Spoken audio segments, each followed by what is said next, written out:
안녕하세요. 제 이름은 정태준입니다. 올해 67살, 한빛 유통그룹의 회장을 맡고 있습니다. 사람들은 저를 재벌이라고 부릅니다. 제가 얼마나 가진 사람인지, 어떤 권력을 쥐고 있는지, 그런 것들에 관심이 많지요. 하지만 말입니다. 저는 뒤늦게 깨달았습니다. 그 모든 것이 제게 진짜 행복을 가져다 주지 못한다는 사실을요. 오늘 제가 들려드릴 이야기는 남의 이야기가 아닌 제 삶에서 실제로 일어난 일입니다. 불과 석 달 전이었지요. 그때 저는 제 아들 때문에, 아니, 정확히 말하면 제 아들이 사랑하는 여자를 대하는 제 자신의 태도 때문에 참 많이 부끄럽고 괴로웠습니다. 어느 날 아들 민우가 제게 조심스레 말하더군요. 아버지, 결혼하고 싶은 사람이 생겼습니다. 저는 차갑게 물었습니다. 누구냐? 민우는 한빛 백화점에서 일하는 직원이라 했습니다. 저는 그 말을 듣고 속으로 그래도 괜찮은 집안 출신이겠지 라고 생각했지요. 그러다 민우가 덧붙인 한 문장에 제 표정이 굳어버렸습니다. 그 여자가 보육원 출신이라는 말이었습니다. 그 말이 제 마음에 아주 깊숙이 들어왔습니다. 그리고 45년 전의 기억이 번개처럼 떠올랐습니다. 제가 22살이었을 때 저는 은옥이라는 여자를 사랑했습니다. 그녀 역시 보육원 출신이었죠. 하지만 저는 집안의 체면, 아버지의 반대, 세상의 시선 때문에 그녀를 포기했습니다. 그리고 그 선택을 45년 동안 후회하며 살아왔습니다. 그런데 제 아들이 제가 그때 서 있던 바로 그 갈림길에 서 있었고, 저는 예전에 저처럼 똑같은 말을 하고 있었습니다. 안 된다. 그 말을 내뱉은 제 자신이 너무나 부끄럽고 역겨웠습니다. 하지만 이미 말은 입 밖으로 나가버린 뒤였죠. 그날 밤 저는 잠을 이룰 수 없었습니다. 은옥이와의 젊은 날이 떠올랐고 그때 제가 지키지 못했던 진심이 떠올랐습니다. 그리고 결심했습니다. 직접 확인하자. 그 여자가 어떤 사람인지, 정말 내 아들의 인생을 맡길 만한 사람인지, 아니면 돈과 신분을 보고 접근한 사람인지. 하지만 저는 알고 있었습니다. 백화점 회장이라는 이름으로 다가가서는 사람의 진짜 모습을 볼 수 없다는 걸요. 그래서 저는 인생에서 가장 특별하고 가장 파격적인 계획을 세웠습니다. 가면을 쓰기로 했습니다. 평범한, 아니, 조금은 초라한 노인의 모습으로. 그렇게 해서 시작된 저의 첫 번째 시험. 바로 키오스크 앞에서였습니다. 저는 바로 다음 날 행동에 옮겼습니다. 4월 3일 목요일 오전 10시. 저는 제 삶에서 단 한 번도 입어본 적이 없는 옷차림을 하고 있었습니다. 비서 장 실장이 어디선가 구해온 낡은 베이지색 점퍼, 한쪽이 기울 정도로 밑창이 다른 검은 운동화, 그리고 허리를 일부러 굽어 보이게 하려고 감아둔 보호대까지. 거울을 보니 제가 아니라 누구에게나 가볍게 무시당할 수 있는 초라한 노인이 서 있었습니다. 장 실장은 걱정스러운 얼굴로 저에게 묻더군요. 저는 그에게 조용히 말했습니다. 세상 사람들은 강한 자 앞에서는 언제나 가면을 쓰지만 약자 앞에서는 본 모습을 드러내지.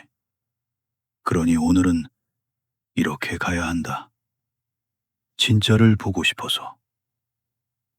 그렇게 저는 제가 소유한 한빛 백화점 본점으로 향했습니다.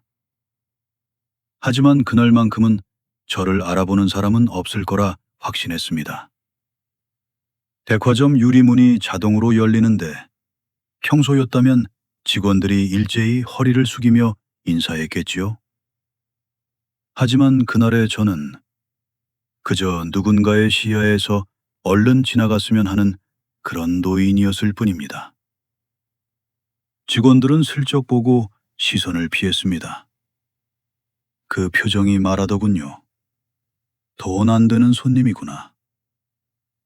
그 한순간 이 나라에 계신 많은 노인분들께서 어떤 시선 속에서 하루를 보내실지 아주 뼈저리게 느껴졌습니다.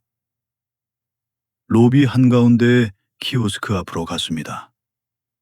화면이 눈부시게 밝았고 글자는 유난히 작았습니다. 연기를 위해 일부러 허둥대며 화면을 더듬었지만 사실 실제로도 잘 보이지 않았습니다. 그때였습니다. 뒤에서 날카로운 목소리가 들려왔습니다. 직원 하나가 다가오며 이렇게 말하더군요. 어르신, 거기 서 계시면 안 됩니다. 그 직원, 김 과장이었습니다. 고객 서비스팀 과장. 제 회사 직원이지요. 저는 떨리는 목소리처럼 연기하며 키오스크 사용법을 물었습니다. 그러나 그는 아주 짧은 말만 남기고 가버렸습니다. 3층 고객센터 가세요. 딱 한마디. 손가락으로 대충 방향을 가리키고는 저에게 더 이상 시간을 쓰고 싶지 않은 얼굴이었습니다. 그 뒤로 지나가던 젊은 여자는 제가 들을 정도로 작게 중얼거렸습니다. 요즘 노인분들 왜 이렇게 느려? 그 말이 생각보다 더 크게 제 마음에 남았습니다. 바로 그때였습니다. 등 뒤에서 전혀 다른 결의 목소리가 들려왔습니다. 부드럽고 따뜻하고 진심 어린 걱정이 담긴 목소리. 그녀가 말하더군요.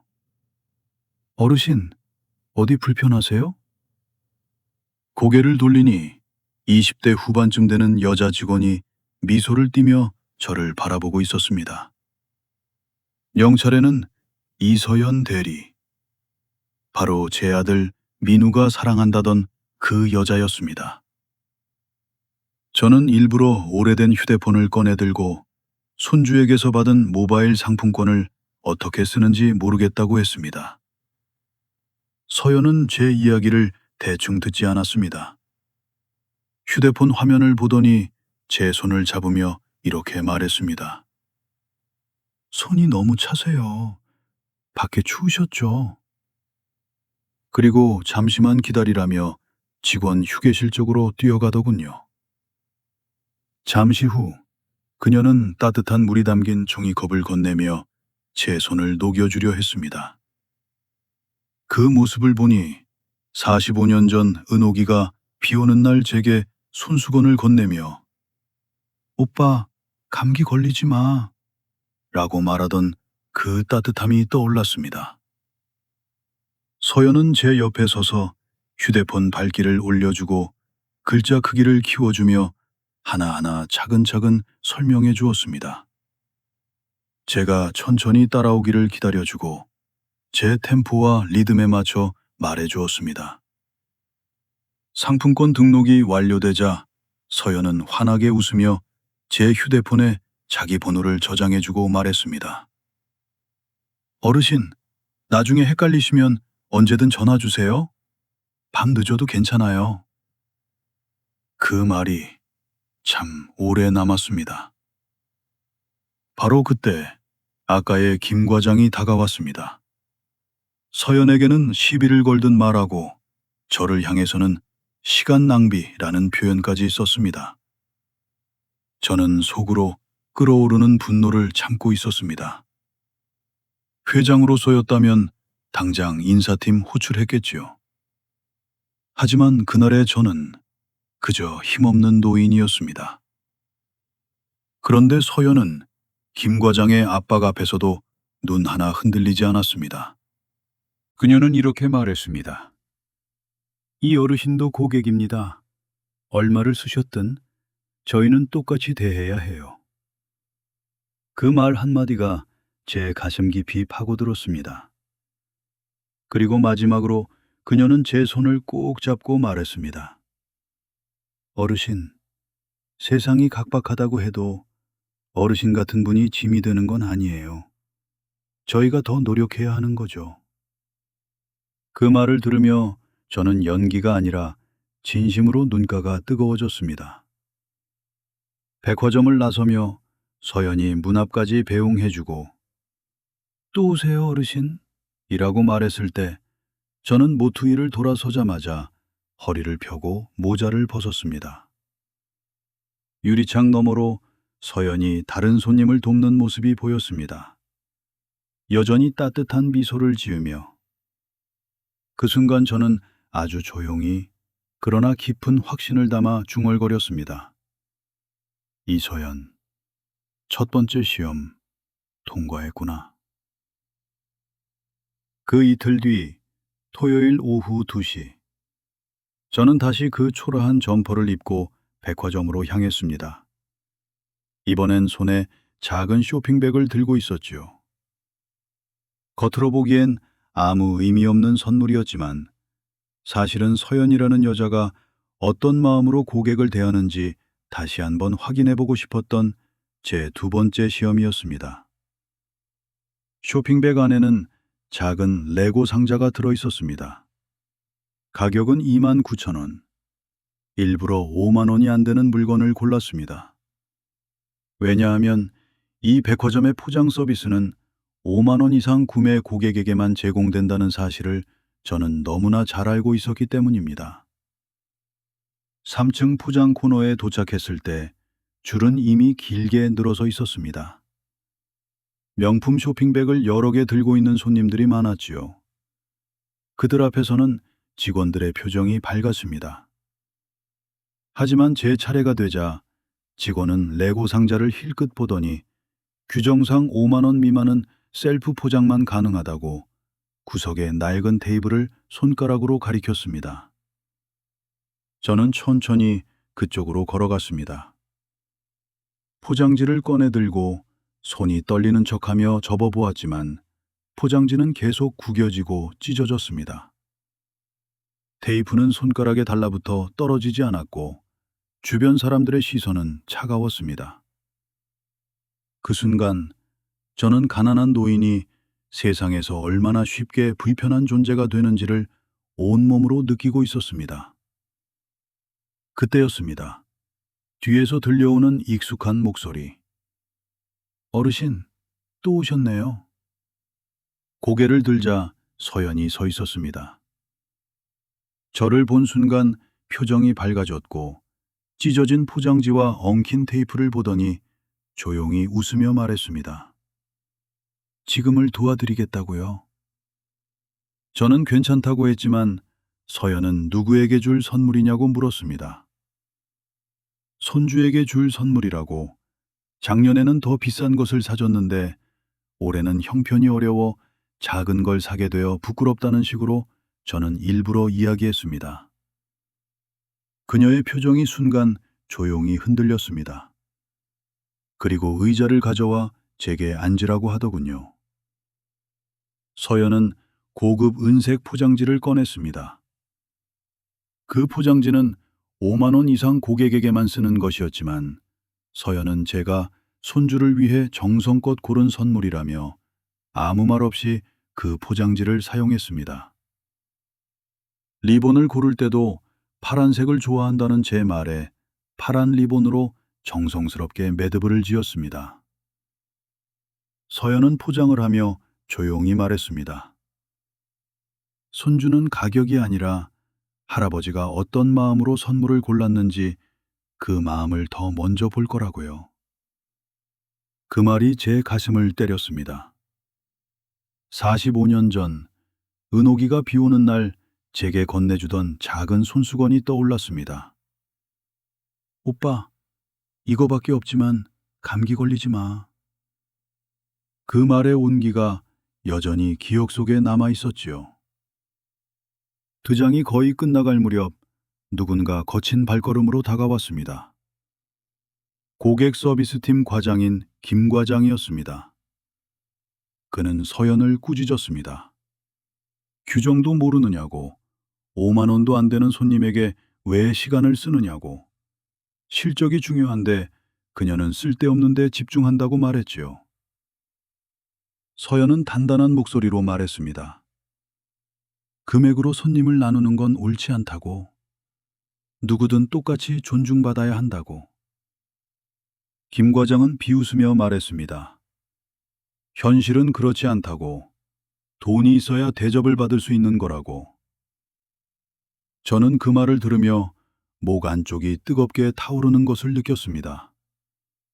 제가 세운 회사에서 제가 가장 경계하던 가치가 직원들의 입에서 당연한 것처럼 흘러나오고 있었습니다. 하지만 서연은 한 발도 물러서지 않았습니다. 점심시간을 사용해서 포장하는 것이니 규정 위반이 아니라며 오히려 더 당당하게 자신의 행동을 설명했습니다. 잠시 뒤 포장은 완성되었습니다. 정말로 눈부시게 예뻤습니다. 저는 상자를 들고 목소리가 떨릴 정도로 고맙다고 말했습니다. 그 말은 연기가 아니라 정말 진심이었습니다. 밖으로 나오며 저는 선물 상자를 들여다보았습니다. 3만 원짜리 선물. 하지만 그 위에 얹힌 파란 리본은 그 어떤 명품 포장보다 더 따뜻하고 귀하게 느껴졌습니다. 그리고 저는 조용히 중얼거렸습니다. 은호가, 사람의 가치는 가격이 아니라 마음이라는 내 말이 지금 이 아이에게서 다시 살아나고 있다. 이서연, 두 번째 시험도 통과했구나. 두 번째 시험이 끝난 뒤 저는 며칠 동안 생각에 잠겨 있었습니다. 서재에 홀로 앉아 창밖의 불빛들을 내려다보며 서연이라는 아이가 정말 어떤 사람인지, 그 마음의 깊이가 어디까지인지 다시 곱씹었습니다. 두 번의 시험에서 그녀는 흔들림 없이 자기 방식대로 사람을 대했습니다. 하지만 한 가지가 남아 있었습니다. 가장 어려운 시험이자 제 자신에 대한 확인이기도 했습니다. 바로 권력 앞에서도 흔들리지 않는가를 보는 것이었습니다. 아들 민우가 어느 날 전화를 걸어와 서연이 백화점에서 뿌듯한 일을 했다고 하더군요. 한 노인 손님을 도와줬다며 기뻐하고 있었다고. 그 노인이 바로 저였다는 사실을 물론 민우는 알지 못했습니다. 민우는 조심스럽게 말했습니다. 서연을 한 번만 만나봐 달라고. 정말 좋은 사람이라고. 저는 말없이 고개를 끄덕였지요. 아직 마지막 확인이 남아있다고 생각했습니다. 며칠 뒤 저는 다시 변장을 하고 일부러 조금 무거운 걸음을 끌며 백화점 6층으로 향했습니다. 그곳엔 시니어 라운지라는 공간이 있었지요. 겉으로는 누구나 편히 쉴 수 있는 공간이라고 쓰여 있지만 저는 이 공간이 실질적으로는 VIP 전용이라는 걸 이미 오래전부터 알고 있었습니다. 라운지 입구에서는 박대리라는 젊은 직원이 서 있었습니다. 저를 보더니 곧바로 난처한 표정을 지으며 말했습니다. 이곳은 사실상 VIP 고객을 위한 장소라고, 당일 구매 금액 100만 원 이상이어야 이용할 수 있다고 말이죠. 저는 일부러 당황한 척하며 그럼 나는 쉴 수 없느냐고 물었습니다. 그 직원은 친절한 듯하면서도 서둘러 1층 벤치를 이용하라고 했습니다. 6층에서 다시 내려가라는 그 말이 가난한 노인에게 어떤 무게로 들릴지 정작 당사자는 모르는 것이겠지요. 그때였습니다. 뒤에서 서연의 목소리가 들려왔습니다. 그녀는 저를 보자 반가운 표정으로 달려왔습니다. 어르신 또 오셨냐며 어디 가시느냐고 조심스럽게 물었습니다. 저는 시니어 라운지를 가리키며 VIP라서 들어갈 수 없다고 들었다고 말했습니다. 그 말에 서연의 표정이 굳어졌습니다. 그녀는 안내판을 확인하더니 이곳이 어르신을 위한 휴식 공간으로 표기돼 있다며 당연히 제가 이용할 수 있어야 한다고 말했습니다. 그리고 제 손을 붙잡고 아무 주저함 없이 라운지 안으로 안내했습니다. 창가 소파에 앉힌 뒤 서연은 차를 가져다 주겠다며 밝은 미소로 자리를 떠났습니다. 그 모습이 마치 누군가에게 작은 온기를 건네는 것에 망설임이 없는 참 따뜻한 사람 같았습니다. 그런데 이내 거친 발걸음 소리가 들렸습니다. 고객 서비스팀 과장인 김 과장이었지요. 그는 서연에게 VIP 라운지에서 일반 고객을 받으면 안 된다고 말했습니다. 그리고 제 옷차림을 힐끗 보며 말은 하지 않았지만 표정에는 분명히 초라하잖아 라는 뜻이 묻혀 있었습니다. 저는 그 모습을 보며 심장이 서늘하게 내려앉았습니다. 제가 만든 회사에서 나이 든 손님을 이런 시선으로 바라보고 있다는 사실이 믿기지 않았습니다. 서연은 전혀 물러서지 않았습니다. 이곳은 시니어 라운지이며 어르신이라면 누구나 이용할 수 있어야 한다고 또박또박 말했습니다. 김 과장은 실적을 운운하며 VIP 고객의 기분이 상하면 큰일이라고 했습니다. 그 말에는 사람보다 숫자가 더 중요하다는 차가운 사고방식이 담겨 있었습니다. 잠시 후 더 큰 권력이 다가왔습니다. 운영본부장인 최 본부장이 무거운 기세로 등장했습니다. 그는 상황을 보자마자 서연에게 이유를 따졌습니다. 지금 저 초라한 노인을 왜 라운지 안에 넣었느냐고. VIP들이 불편해질 수 있다고 말이죠. 서연은 그 앞에서도 눈을 피하지 않았습니다. 안내판에 분명히 누구나 이용할 수 있다고 적혀 있다고 6층까지 올라온 어르신에게 다시 내려가라고 하는 것이 맞는지 되물었습니다. 최 본부장은 코웃음을 치며 이곳은 명목상 시니어 라운지일 뿐 실제로는 VIP 전용이라고 못 박았습니다. 그리고 서연에게 한 발이라도 물러나면 좋겠다는 식으로 권위적인 말투를 쏟아냈습니다. 그러나 서연은 그 앞에서도 고개를 숙이지 않았습니다. 자신이 옳다고 믿는 일을 했을 뿐이며 그 책임을 감수하겠다고 말했습니다. 그 말은 단순한 고집이 아니라 자기 기준을 지키는 사람의 목소리였습니다. 최 본부장은 분노를 억누르지 못했고 서연에게 인사조치를 운운하며 사실상 해고를 암시했습니다. 저는 그 모든 장면을 조용히 지켜보며 마음이 찢어지는 것 같았습니다. 저로 인해 그녀가 다치고 있었으니까요. 하지만 동시에 확신도 깊어졌습니다.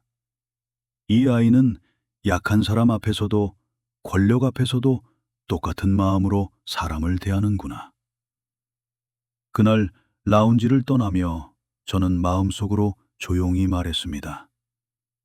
이서연, 세 번째 시험도 통과했다. 세 번째 시험이 끝난 그날 밤, 저는 서재에 홀로 앉아 있었습니다. 책상 위에는 오래된 흑백 사진 한 장이 놓여 있었지요. 22살의 저, 그리고 은옥이. 누구보다 단단했고 누구보다 따뜻했던 사람. 서연을 보면서 저는 그때의 은옥이를 떠올렸습니다. 약한 사람 앞에서도 강한 사람 앞에서도 똑같이 사람을 사람으로 대하던 그 마음. 그 마음이 서연에게도 똑같이 있었습니다. 두 번의 시험, 그리고 마지막 권력의 시험까지 서연은 단 한 번도 흔들리지 않았습니다. 하지만 아직 남은 것이 있었지요.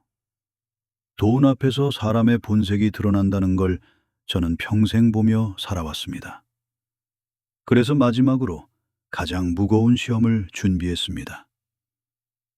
다음 날 아침, 저는 비서 장 실장을 불렀습니다.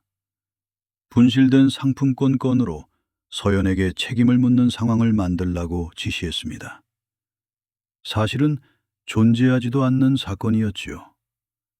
VIP 고객이 상품권을 잃어버렸다고 주장하게 하고 증거는 없지만 마지막으로 응대한 직원이 서연이니 그녀에게 변상을 요구하는 상황을 만들자는 것이었습니다. 비서는 너무 가혹한 것이 아니냐며 잠시 머뭇거렸습니다. 하지만 저는 고개를 끄덕였습니다. 이것이 마지막이라고. 이것까지 지나면 모든 것이 끝날 거라고. 그날 오전, 서연은 운영본부장의 호출을 받았습니다. 저는 옆방에서 작은 모니터를 통해 그녀의 모습을 지켜보고 있었습니다. 최 본부장은 차가운 목소리로 상품권이 분실되었다고 말했습니다. VIP 고객이 큰 불편을 겪고 있으며 마지막으로 응대한 직원이 서연이니 책임을 져야 한다고 했습니다. 서연은 자신은 분명히 봉투에 넣어 전달했다고 말했습니다. 하지만 본부장은 증거가 없으니 변상을 하면 문제가 끝날 것이라고 말했지요. 20만 원. 그 금액이 그녀에게 어떤 크기인지 저는 이미 알고 있었습니다. 그녀가 한 달에 보내는 보육원 후원금, 알뜰하게 쓰는 월세와 생활비, 이 모든 걸 조사하며 그녀의 삶을 들여다본 적이 있기 때문입니다. 김 과장은 옆에서 요즘 서연이 노인 고객들에게 시간을 너무 많이 써 실수했을 가능성이 높다고 몰아붙였습니다. 저는 화면을 보며 숨을 삼킬 수밖에 없었습니다. 제게 가장 소중하게 보였던 그녀의 친절이 누군가에게는 태만으로 보였다는 사실이 참 서글펐습니다. 최 본부장은 오후 6시까지 결정을 내리라고 말했습니다. 변상할 것인지 아니면 그에 따른 인사조치를 감수할 것인지. 서연은 본부장실을 나오며 잠시 복도에 서서 벽에 기대어 떨리는 숨을 골랐습니다. 그 모습을 지켜보는 제 마음도 같이 무너져 내렸습니다. 오후 1시, 서연은 은행으로 향했습니다. 멀리서 그녀의 뒷모습을 보며 통장 잔액을 확인하는 얼굴이 하얗게 질려가는 것을 보았습니다. 대출 창구 앞에서 번호표를 뽑을까 말까 고민하며 서 있었다가 결국 다시 밖으로 나오는 모습도 보았습니다. 그녀는 벤치에 앉아 한참을 고민했습니다. 저는 멀리서 그 모습을 지켜보며 마음이 무너져 내렸습니다. 하지만 그 결정을 그녀 스스로 하게 해야 했습니다. 저는 아무것도 할 수 없었습니다. 그저 기다릴 뿐이었지요. 오후 6시 정각, 서연은 다시 본부장실을 찾았습니다. 손에는 아무것도 들려있지 않았습니다. 하지만 그 눈빛만은 묘하게 단단해져 있었습니다. 그녀는 조용히 말했습니다. 자신은 변상하지 않겠다고. 하지 않은 일에 책임을 질 수는 없다고. 그것은 자신의 원칙이라고. 최 본부장의 얼굴은 붉어졌고 당장 인사위원회에 회부하겠다며 서연을 내쫓듯 돌려보냈습니다. 서연은 문을 나서면서도 고개를 숙인 채 작은 목소리로 인사하고 나왔습니다. 그 뒷모습을 화면으로 보며 저는 주먹을 꽉 쥐었습니다. 하지만 동시에 마음속으로 말했습니다. 이 아이는 돈 앞에서도 흔들리지 않는구나.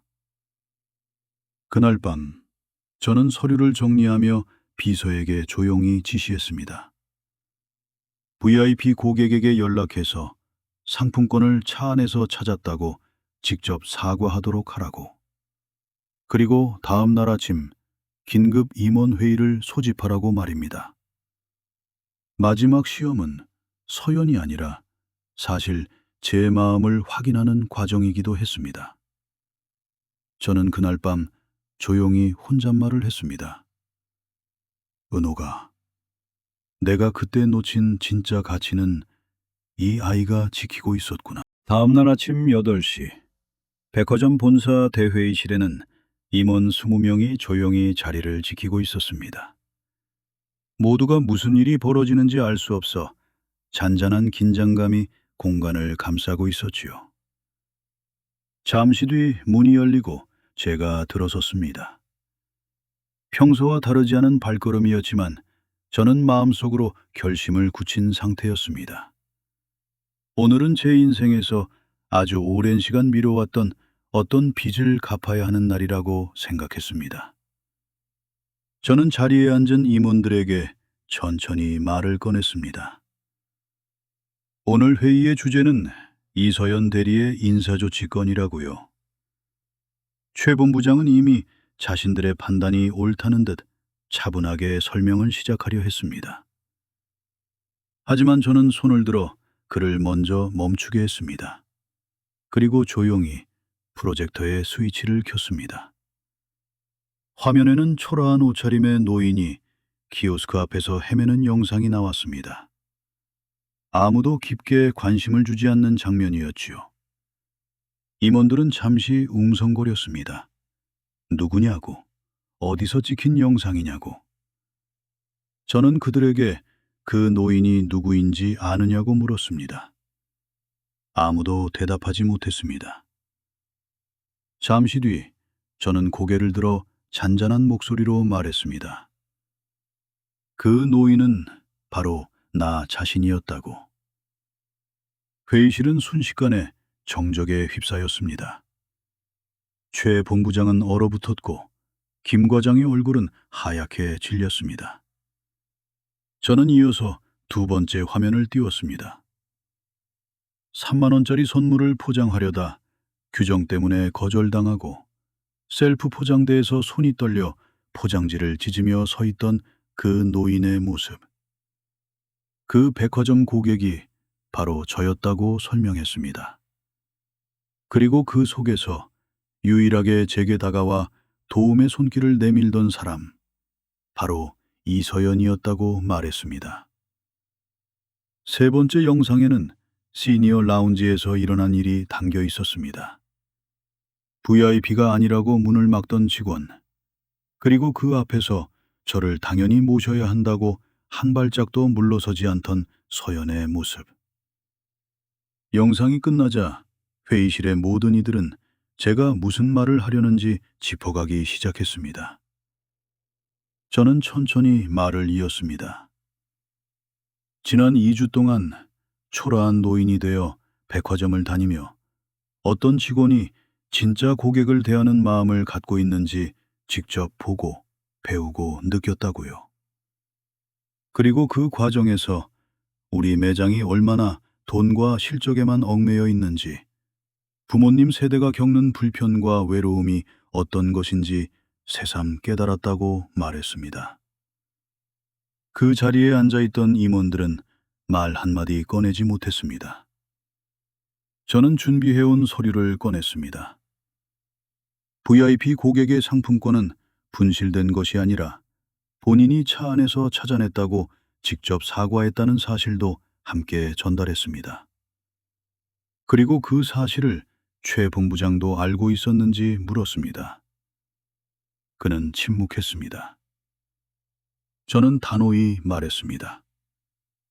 직원은 지켜야 할 존재지 희생시켜야 할 존재가 아니라고. 관리자는 실적만 챙기는 자리가 아니라 사람을 지키는 자리라고. 그리고 저는 오랜 시간 머릿속에서 준비해둔 말을 하나씩 꺼냈습니다. 최 본부장은 대기 발령 후 재교육 조치. 김 과장은 고객 응대에서 물류센터로 이동. 고객을 숫자로만 보는 태도를 새롭게 바로잡게 하기 위한 결정이었습니다. 그리고 마지막 한 장의 서류를 꺼내 모두가 지켜보는 앞에서 발표했습니다. 이서연 대리는 즉시 고객 서비스 팀장으로 승진. 앞으로 우리 백화점의 새로운 핵심 프로젝트, 시니어 친화형 매장 구축을 총괄하도록 지시했습니다. 회의실이 조용히 술렁였습니다. 누군가는 놀랐고 누군가는 고개를 끄덕였습니다. 하지만 누구도 반박하지 못했습니다. 그 어떤 말도 서연이 보여준 진심을 이길 수 없었기 때문입니다. 회의가 끝나고 복도에서 짐을 정리하고 있는 서연을 보았습니다. 본부장에게서 인사조치 통보를 받았다고 생각한 듯 눈가가 조금 붉어져 있었습니다. 저는 그녀에게 다가가 그런 건 없을 거라고 말했습니다. 오늘부로 팀장으로 승진했다고요. 그녀는 놀라 눈을 크게 떴습니다. 무슨 말인지 이해하지 못한 듯 제 얼굴을 바라보았습니다. 저는 그제야 그동안 숨겨왔던 가면을 벗었지요. 천천히 모자를 벗고 허리를 펴며 이른을 앞둔 제 본래 모습을 보여주었습니다. 서연은 눈물을 글썽이며 제가 그 노인이었다는 사실을 한순간에 깨달았습니다. 그리고 한동안 말을 잇지 못했습니다. 저는 고개를 숙이며 감사하다고 말했습니다. 당신 덕분에 제가 잊고 살던 많은 것들을 다시 배웠다고. 사람의 가치는 돈이 아니라 지키려는 마음에서 나온다는 것을 당신이 몸소 보여주었다고 말했습니다. 그날 저녁, 백화점 옥상에서 서연과 함께 석양을 바라보며 저는 그동안 말하지 않았던 이야기를 꺼냈습니다. 아들 민우가 그녀와 결혼하고 싶어 한다는 사실. 처음에는 반대했지만 지금은 마음이 완전히 달라졌다는 사실. 그 모든 것을. 서연은 조심스럽게 고개를 들더니 언젠가 아버님이라고 불러도 되겠느냐고 떨리는 목소리로 물었습니다. 저는 참 오래간만에 마음 깊은 곳에서 따뜻한 미소가 피어오르는 걸 느꼈습니다. 물론이라고. 그렇게 불러도 된다고 조용히 말했습니다.